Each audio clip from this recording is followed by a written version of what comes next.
shit out of it. Yeah, you ask the questions, Brad's gonna answer them. This guitar is like a freaking Ferrari, you know? Sharon gave you Randy's pedal board, and it sat under your bed for a while, and then you sold it. Yes, I wish I never had. And the reason why you left Ozzy because you were treated horribly by Ozzy. This is something else I've never shared with anybody. I actually went on to run Brad's social media. Hey everybody, it's Derek over at Masters of Shred, and I just want to thank you all you incredible, valuable viewers who mean the world to us for all the support and love you've shown Masters of Shred in 2025. From literally factory tours of BC Rich to Pages in Time episodes with Michael Schenker, Nuno Betancourt, Red Beach, you guys were there for it all. You showed your support with flying colors, and I can't thank you enough. What I will tell you is I'm hard at work at making brand new videos for 2026 that I think you guys are all gonna love, but we cannot grow without you. We cannot continue to grow without you. So do me a quick favor, if you do not do so already, make sure to shred the subscribe button, hit that notification bell so you don't miss any new episodes of Pages in Time, exclusive factory tours, talking shred, more excursion gear hunts. It means the world to us. It's the easiest way to show your support for the channel without ever having to open up your wallet. If you do want to open up your wallet, we got some pretty good choices. Like this neon guitar for the practicing musician, or as I say, shredder. Look it up, link in bio. All right. So in this video, we're gonna do something a little bit different. We're gonna go back and look at a classic episode of Talking Shred that featured none other than the whammy bar wizard, the mighty Brad Gillis of Night Ranger and Ozzy Osbourne fame. In this video, I'm gonna give you guys a little bit of insight. What happened before this video was shot, how it led up to it, and what happened after this video was shot, or at least what was supposed to happen, but didn't. I'm gonna give you guys some insider information that I think maybe you'll enjoy. And if you do enjoy, let me know in the comment section below, and I will put out more videos like this where I can give you guys the backstories to some of your favorite episodes of Pages in Time and Talking Shred, and turn you on some things you maybe didn't know when you were watching that video. But let me paint the picture for this video. This was back in 2019 before the world shut down, literally months before COVID broke out. Brad came out with Night Ranger to Chicago to go play at the Arcada Theater, and I lived in Chicago at that point, downtown. Brad came out and he stayed at, I believe I'm right, the Hilton in O'Hare at the airport. So I literally hopped on the subway and we went straight up to the airport. I picked up Brad and I spent the entire day with him leading up to this episode. We actually went out to, where'd we go? We went to Reverb. Yeah, we went to Reverb. I tried to get him in their main offices, but literally we got just the front desk and we couldn't really get any further. They didn't really care to let us into the back inner workings that particular day. We went to the Chicago Music Exchange. We checked out gear together. Man, I wish I was doing excursions and I videotaped that. Super, super cool thing there. And I remember even the subway going over there, the subway ride into O'Hare. I was there. And I remember I was singing this weird portion of the subway cart and a guy came through, opened the door, and I'm not even kidding you. I'm not even kidding you. He yells, "Who wants to die?" And he was pretty crazy. This guy was totally out of his mind, okay? And I'm just sitting there and I go, wow, this is really what's happening right now. This is on the way to go pick up Brad. That's how the day started. It was crazy, but it was so cool when I got Brad together and we went all the way down there to Chicago Music Exchange. We went to Reverb, we went to all these places. And then we went out to the venue and we shot this episode of Talking Shred. And we go over a lot of stuff. Ozzy career, Night Ranger career, his guitars. We go over Big Bubba. You guys know, you know who that is, what that is. And I even got the chance to play Brad's guitar in his hotel room at the Hilton when I picked him up. And I went to Brad's room there and I saw his guitar, his Fernandez guitar on his bed. He's getting ready. We're getting ready to go head out for the day. And he asked me, he said, "Do you want to play it? Dude, try it out." I can't even explain to you guys what a surreal moment this was. As a lifelong fan of Brad, still a massive fan today, like childhood memories of watching, Speak of the Devil footage, what have you, listen to the album. I mean, the dude's incredible. And I get to play his Fernandez. I love Fernandez. You guys know this. I geek out about this stuff. And I couldn't believe it. And I think I have a video of it or some pictures. I'll put that in right here so you guys can see that. And that was actually the same moment that we shot the video that really blew up. I mean, this thing, it's got hundreds of thousands of views. It's not over 1 million views by now across all platforms. And that was when Brad tested his Floyd Rose, his original Floyd Rose, like one of the first 10 that had no fine tuners. And he just goes to town on this thing. He beats it up, he bashes it, throws it. I mean, short of throwing it against the wall, it literally doesn't come out of tune at all. And I'll put that clip in here too. Let's bang the shit out of it.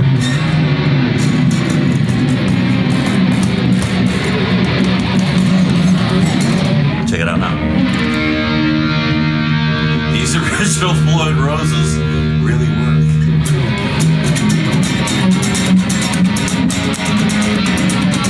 It was incredible though. What a weird, surreal moment. And I remember when we were going to the venue, we all got in the same bus. So all the guys in Night Ranger were there and we were just schmoozing. It was definitely a surreal moment for me. But we got to the venue, we shot the interview. As you'll see and you'll hear, you can hear Brad a lot better than you can hear me.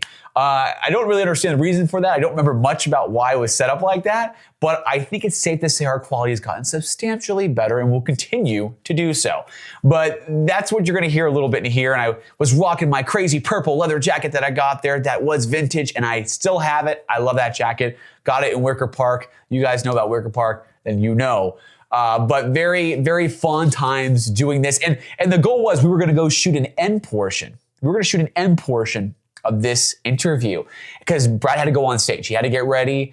And I said, all right, let's do it after the show. So literally after the show, we find ourselves 1:30 in the morning hanging out at the Hilton. And I said, let's just set this up. I'm gonna put up the camera. I'll put it right here. Let's just do it. It wasn't happening. He was exhausted. I was exhausted. We've been going since like 8 o'clock in the morning. So what I have from that is not a lot. And if I have it, I'll put it in right now, but I don't know if I can even find the footage. Okay. The game, we good on this? Let's do it. Hey everybody, it is Derek, aka Mr. Shred with Masters of Shred, your number one source for all your daily Shredtacular content, and we're gonna bring you part 2 of this Shredsational episode of Talking Shred post episode featuring the whammy bar wizard, the mighty Brad Gillis, who just finished blowing the roof off of a sold-out show at the Arcada in St. Charles. So yet again, give it up for Brad Gillis. Wee. So outside of that, something else that's really cool about this that really nobody knows. The only people that know this, again, are close friends. But true story, fun fact. After linking up with Brad at that NAMM show in 2020, I actually went on to run Brad's social media, primarily his Instagram, and work on posts where I would collaborate with Masters of Shred, and I would, simultaneously post pictures, videos, all this kind of stuff on his page, and I even made merchandise for him too. I designed a shirt, believe it or not, I called the Blizzard of Gillis shirt. And if you know, you know. So many people love this shirt and were so bummed when I took it down off the website. But it was in tribute to the early Ozzy days. Speak of the Devil Tour, you'll see by the font, it was killer. And I even made a logo for Brad too that was literally the Night Ranger logo, but his name inside of it in the Night Ranger font instead of Night Ranger. So it said Brad Gillis in the Night Ranger font. I think he uses something similar now. But it was a great partnership at that time, great relationship, and I would love to do some more stuff, with Brad, for Brad, with socials or merchandise, all that kind of stuff. Maybe bring back an exclusive line of Masters of Shred Brad Gillis merch. That would be awesome, because it really was an absolute pleasure and a dream come true to work with Brad. Phenomenal player and just a total class act. Now, this is something else I've never shared with anybody, so I'm going to tell you guys about this, okay? When I was talking to Brad and I was doing his socials for him and I was doing merchandise and stuff like that, Brad had mentioned, he said, you know what? I'm going to hook you up. I'm going to give you one of my signature Fernandez guitars. And I'm just like, I'm blown away. What? He sent me a picture literally of his bed with all of them. He goes, I'm gonna pick out this one. I'm gonna get set up for my tech. He's gonna set up the Floyd Rose for you. I'm gonna get it out to you.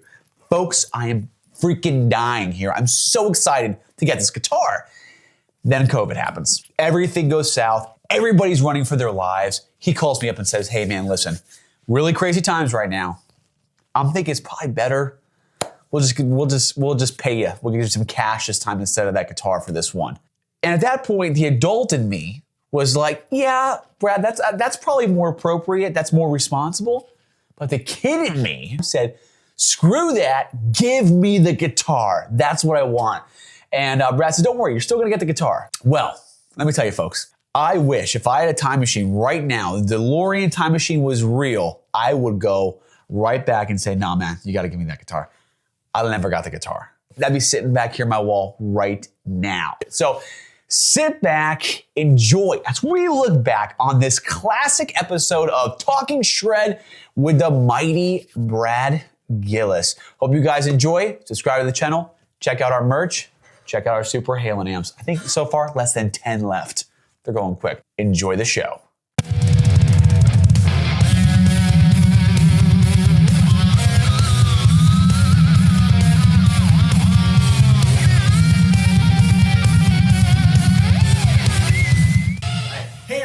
It is Derek, aka Mr. Shred, with your #1 source for all your daily shred-tacular content, Masters of Shred, and we are here at the legendary historic Arcada Theater in St. Charles to bring you a very special episode of Talking Shred. An episode so special, it's been 2 years in the making. It features a man who learned 18 Ozzy songs in 2 days, filled in for the late, great Randy Rhoads, and then it went on to sell over 17 million records. He is none other than the whammy bar wizard, or he calls it the wing bar wizard. Give it up for the mighty Brad Gillis. How you doing, Derek? Well on, Good. man. Is that not an intro or what? You've got an intro like that before? No, it's actually pretty cool, man. But it was great hanging with you today here in Chicago area, you know, and bopped around, went to Chicago Music Exchange, went over to the Reverb, and thanks for taking me around, man. I love this town. Anytime. It was a complete blast today. So we're kind of wrapping this off now tonight with a sold-out show here for Night Ranger at the Arcada Theater. So we're going to get right into this. We can get you right on stage, and you can do what you do. There you go. Shred people's faces off. Oh, boy. So let's talk about your gear first. Okay. Here's my guitar. 1962 Fender Stratocaster. I got it in 1978. Sanded down in a box. A friend of my brother's gave it to me. He came over one day and knocked on the door and said, hey, I got this guitar, man. I sanded it down. It's a 62 Strat. Do you want it? And I said, sure, okay. It was kind of cool. I knew I'd have to build it up myself. So basically, I had a Dawson 240Z that had custom Imron orange-red paint on it. And I took it to a body shop. A friend of mine had a body shop, and they sprayed a gray primer on it, just like a car, and then the Imron paint. And then I took it to this guy in San Francisco, Oakland actually, named Mr. Kamamoto. He was a Japanese luthier. He took the neck from the 62 sanded down neck, and he painted it black, put the original Fender logo on it. Front and back was sanded, but of course I've worn it down and sanded it down myself. That it looks like this now. And then I could pretty much set it up and took it down, and I wanted the original Floyd Rose. Eddie came out, started playing him, blown away by a floating tremolo that you could do, like actually go wild with, and you could bring it up and down more than any Fender Strat stock tremolo. So I found out they had one at Don Weir's in San Francisco, and I heard that Eddie Van Halen got the first one and Neil Schon got the second one, and this was touted as the third one ever built. So I went to San Francisco with a 1977 white Les Paul Custom, because I didn't have a lot of money back then, and I traded that for the Floyd Rose, the nut, and they installed it for me and added a 22nd fret on my guitar. So I felt like it was worth it. All my friends thought I was crazy. But then I started getting into it and started playing it and developed this a style using it. And this is the same one from back in the day. So it's held the test of time, I should say. And you don't have any locking tuners on this. This is way back, so it's all hardened steel, no locking tuners. So let's go to No, these are locking tuners. Right. It had no, fine tuners. No fine tuners. Yes. Fine tuners. So you got to go open that every time and retune it if you go out of tune a little bit, right? Yeah, but I don't go out of tune. Something about these original ones, man, they're case hardened steel. They just stand the test of time. Now, he told me this a couple hours ago. In my mind, I'm like, okay, you don't go out of tune. No, I don't buy it. Then I played this back at the hotel. I will stand corrected right now for the record. That is the most badass Floyd Rose I've ever played in my entire life.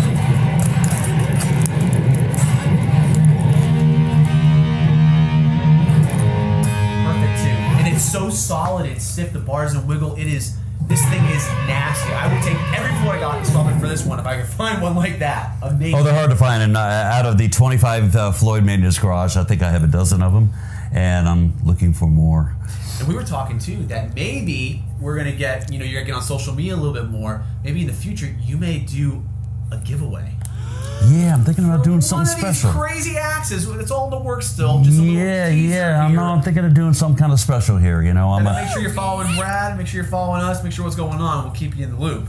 So we also had some other guitars. You had Fernandez, obviously, which I'm a freaking lover of, the Japanese model. Yeah, they make great guitars. The signature model. Then you went to Hamer for a little bit. Yep. And I had Atomic guitars for a little bit, but mainly I play this live and I play a Fernandez BG model. They made 100 back in 1985. The first 80 were signature models, and the last 20 I actually function models, and I signed it with a Sharpie on the top.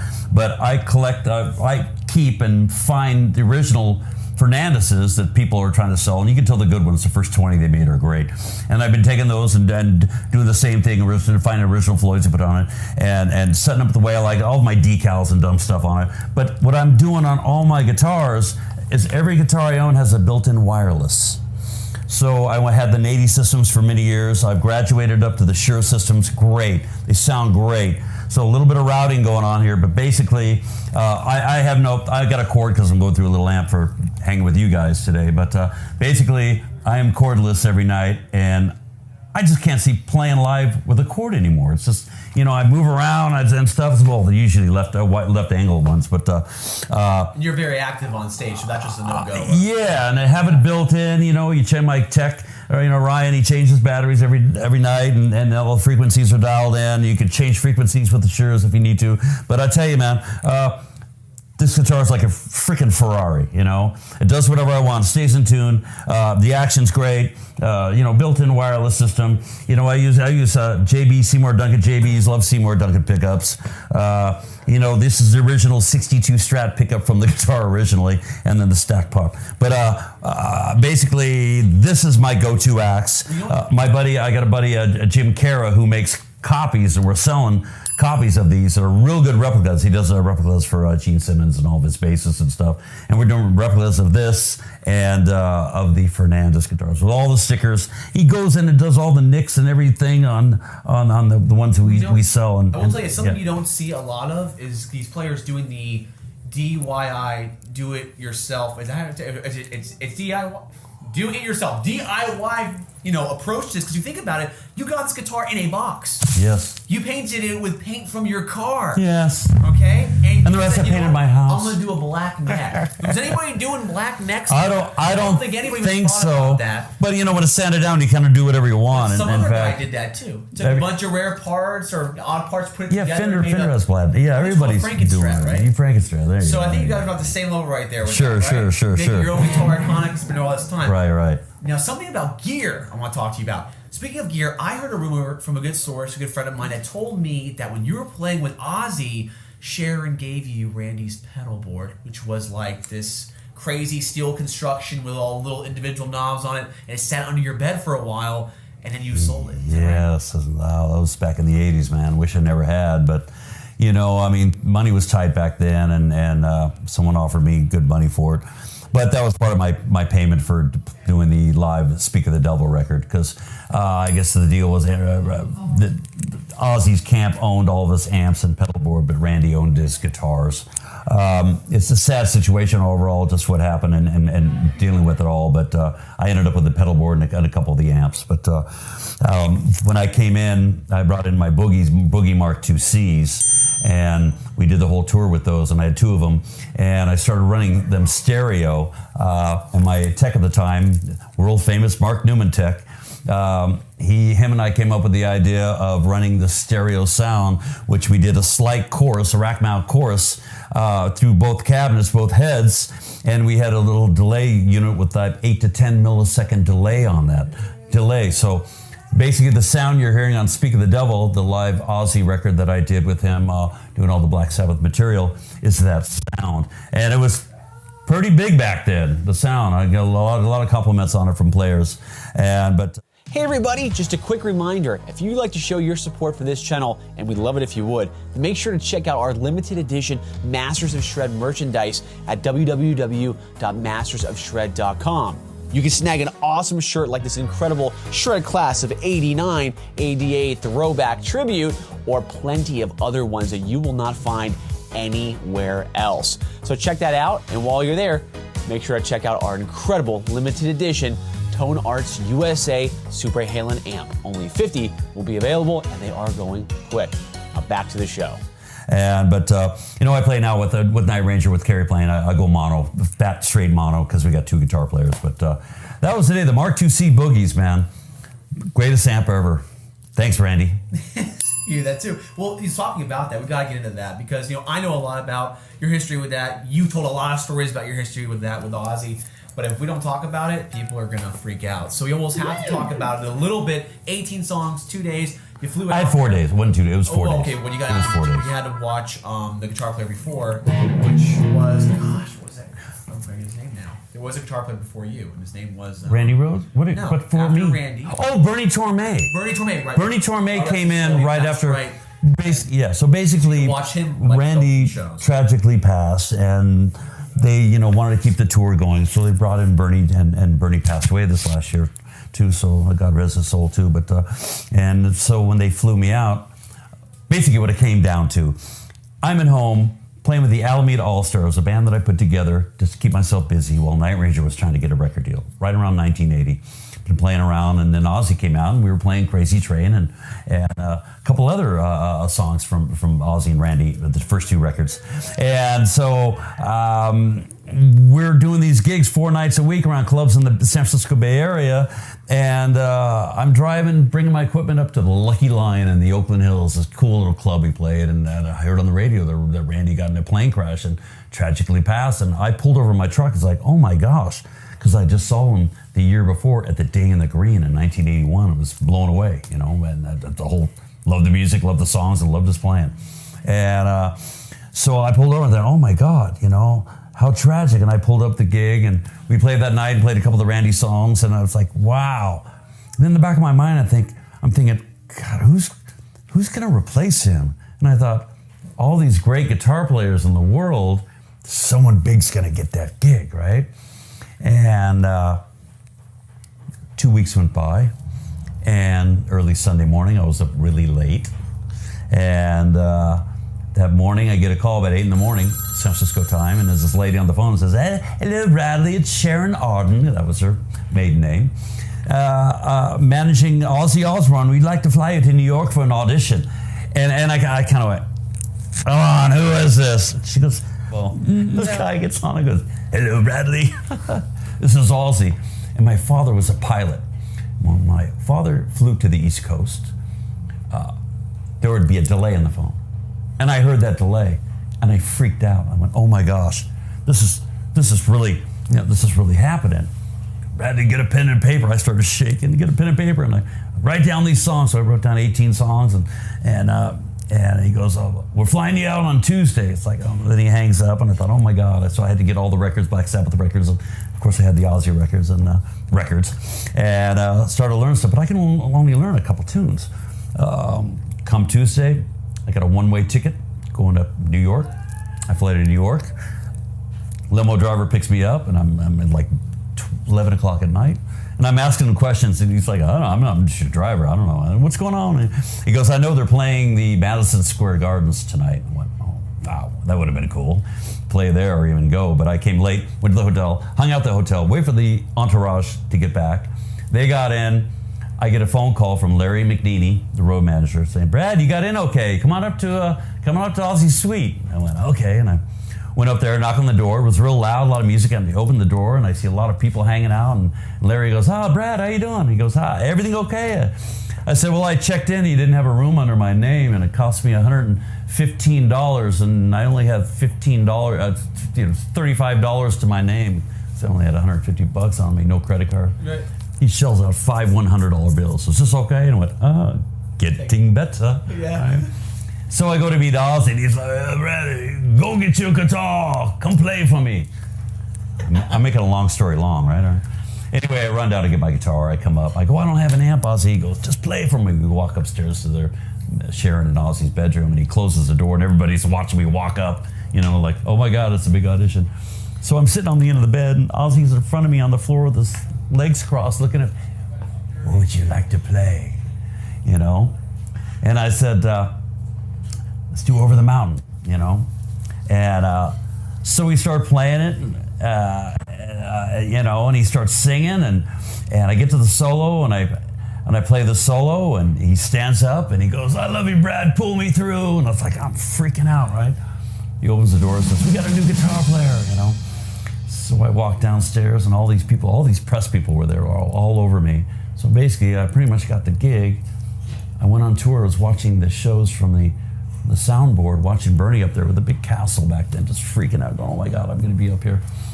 Anyway, 4 days later, I said, I think I'm ready. And Ozzy didn't even show up for the sound check. And Rudy totally helped me out. Rudy and Don Airy were great, helped me out with stuff on those 4 days.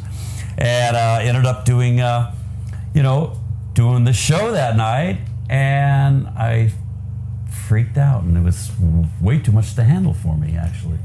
I freaked out, but I got through it. But I screwed up on one song, Revelation, Mother Earth. I went into the fast section too soon. And Ozzy looked over at me and I went, oh my God, fucked up. And I stopped playing, and everyone still got da-na-na. So I stopped and got back into it and finished the song out fine. And next night, Sharon goes, Bradley, you're doing a great job, but tonight, don't fuck up. But then it got easier and better for me, and then 2 weeks later we did the King Biscuit Flower Hour and light through the nation, and that turned out great. And all of a sudden, then we started to have a good run. Was there any song that was very was kind of challenging for you to learn and grasp? Were you any changes in it, or maybe the technique you used? There was that stood out where you're like, that's a little tricky. There was slip up, maybe. Well, the instrumental that we had to learn, I had to learn the last minute.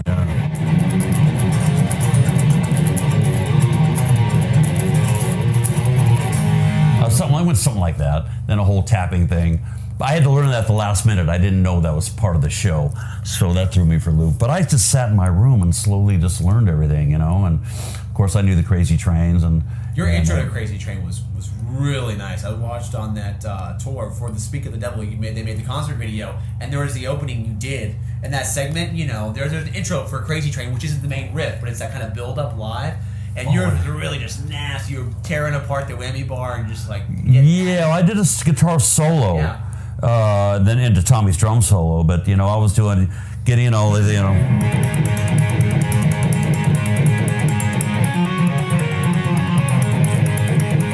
doing stuff like that. And of course, all my whammy stuff.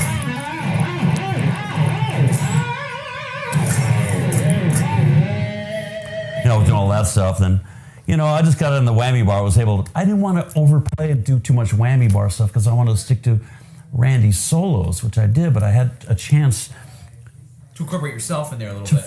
To branch out a little bit, and which was fun. But, the whole experience was great. And then towards the end, Quiet Riot got a record deal, and Rudy left to go with Quiet Riot, and then I kind of, felt like my, Night Ranger got a record deal. I felt like, the Ozzy, there's so much going on, and so much, pressure going on from the passing of Randy and everything that I thought, I'd been playing with Night Ranger a couple of years. We had a whole record going, and I decided to leave too. I rolled the dice, and we got a record deal with Night Ranger. Funny, we got to talk about that because someone decided to go on Wikipedia and say that the reason why you left Ozzy because you were treated horribly by Ozzy.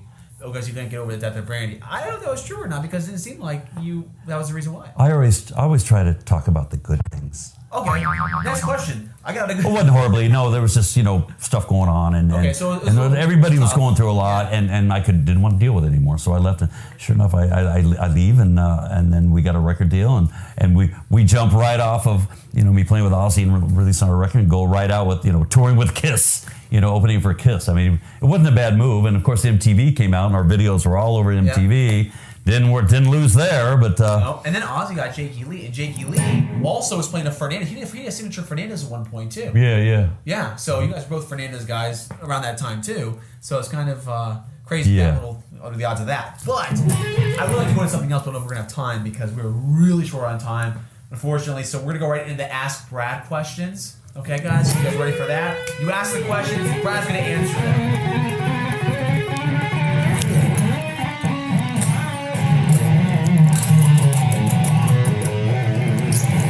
Can I get you on retainer to do that like before every interview we do before I ask the questions? You come in here on the side. I'm trying to warm up a little because I got a gig in a little while.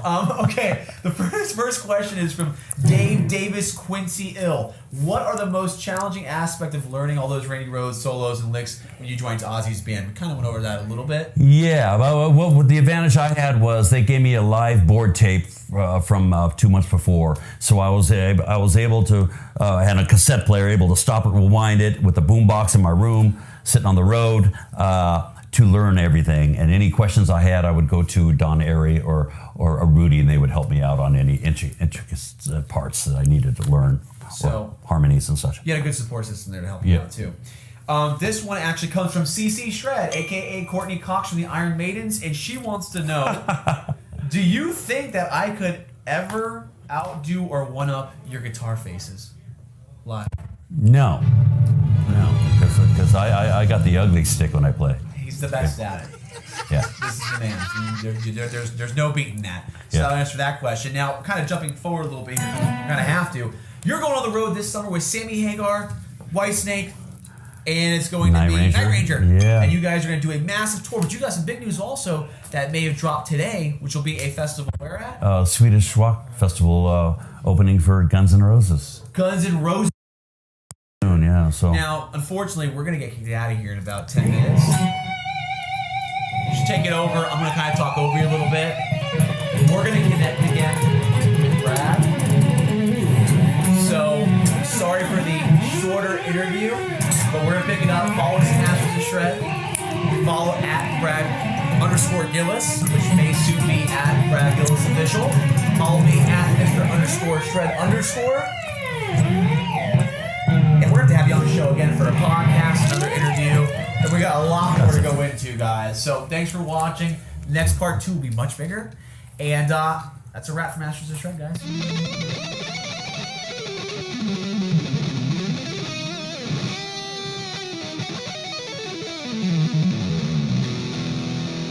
How do you pay tribute to one of the greatest guitarists from one of the greatest rock bands of all time?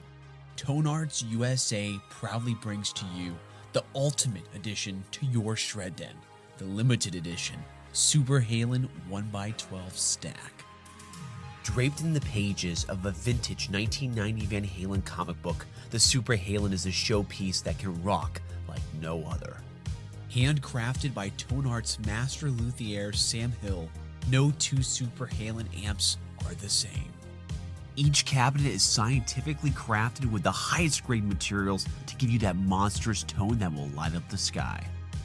It's fully loaded with a 12-inch USA-made Green Beret speaker, a total upgrade from the Celestion G12M greenbacks that we've become so accustomed to.